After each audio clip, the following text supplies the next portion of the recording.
Okay, so if you're not in the position to be able to use some of these quite expensive social media tracking tools, what can you do to measure the impact of a kind of upsurge in your social media activity? I've got 8 things that you can be measuring on a regular basis that will help you look for that trend, okay? We're not looking for specific actions necessarily, we're looking for a trend in the increase of leads you're creating, because remember, social media is about not selling all the time. Most of the time it's about generating leads, getting people interested in who you are and what you're doing. So what are the things you can measure that can help you see whether you're having an impact on the number of leads you're generating for your practice? Okay, so the thing that most people measure for their social media activity are how many more new followers they've got, how much engagement they're getting, how many shares they're getting, how many profile views are they getting.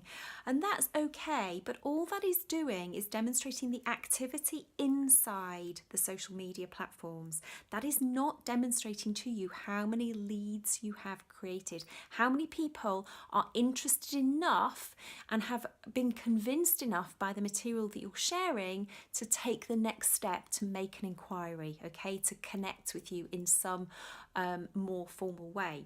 So inside the social media platforms, the one thing you can really measure is the number of direct messages you get. So whether that's in Facebook or Instagram or Twitter, you can look at, or LinkedIn even, you can look at the number every month, the number of direct messages you're getting.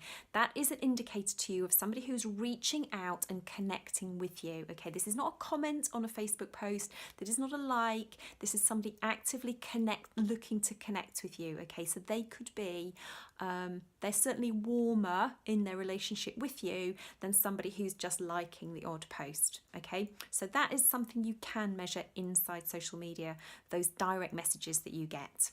So the next thing, the second thing that you can look to measure are click-through rates. Now this is the number of times people are clicking from a link inside your social media post to your website. Now if you're using Google Analytics will tell you how many people have come to your website from social media, whether that's Twitter or Facebook or Instagram, doesn't matter.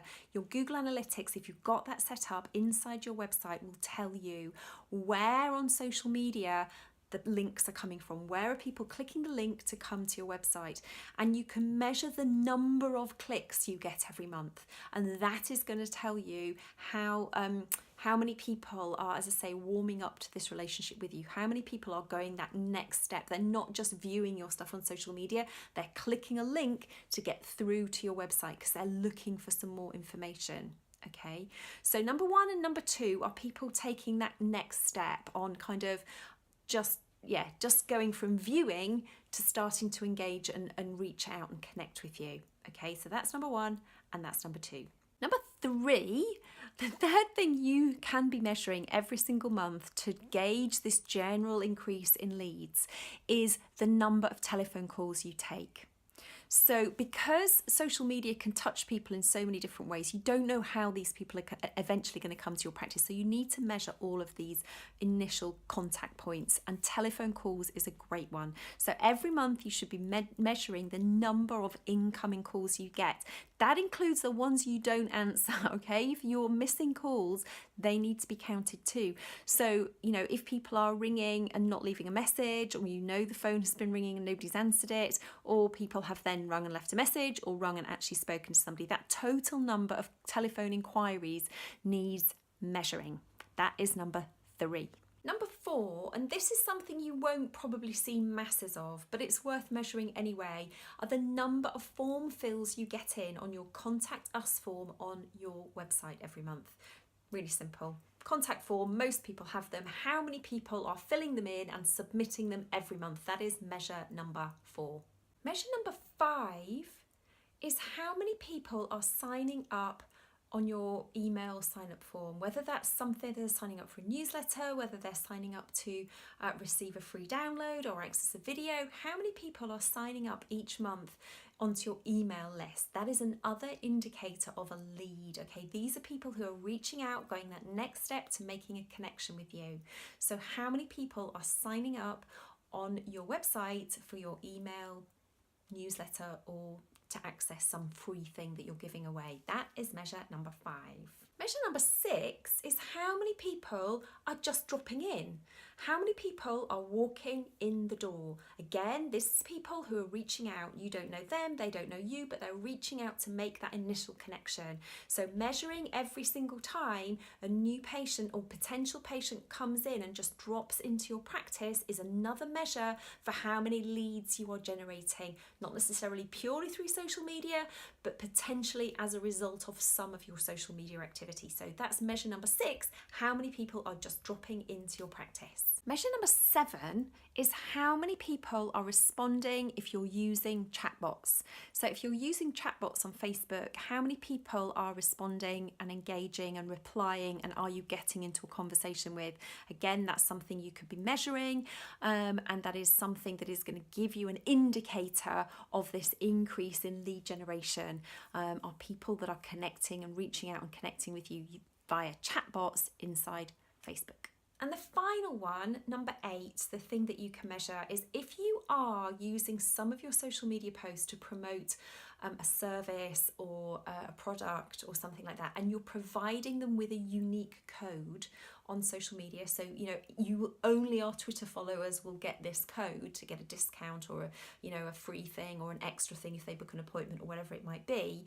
If you're providing people with a unique code, that is going to also give you a measure, because you're going to get to know how many people saw that campaign on social media because they're going to use that specific code to claim their free prize or claim their discount or additional service or whatever it might be. Okay, so number 8 is to measure the use of unique codes that you're providing on social media for promotions.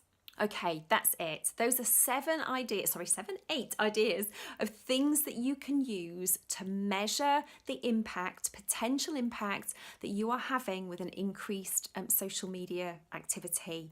8 different ways you can look at how are people going that next step and reaching out and trying to connect with you, are reaching out and wanting to kind of go that next step and be part of your practice, or just find out if you can help them or anything like that. Okay, so that's it. Those are the 8 ways that you can be measuring every month how many leads you are generating in your practice without any expensive, fancy wizardry and technical equipment or software or anything like that. You can measure those 8 things every month religiously. You could put them in a spreadsheet if you like.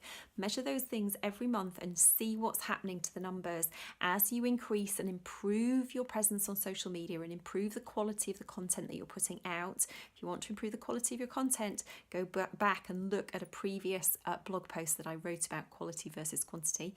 But these numbers that you can now start collating every month are going to help you understand, am I having the impact that I want to have? Am I creating more leads into my practice? Converting those leads into paying patients is another whole ball game. But a big part of the purpose of your social media activity is to create those leads, is to get people interested enough to reach out and connect with you. So if you are watching this video anywhere else other than at jillwoods.com, you need to click the link below this to see the blog post that goes along with this video. I want to thank you for your time. If you've got any questions, comments, put them in the comments box below this video and I will get back to you. And I will see you back here next week for the next blog post.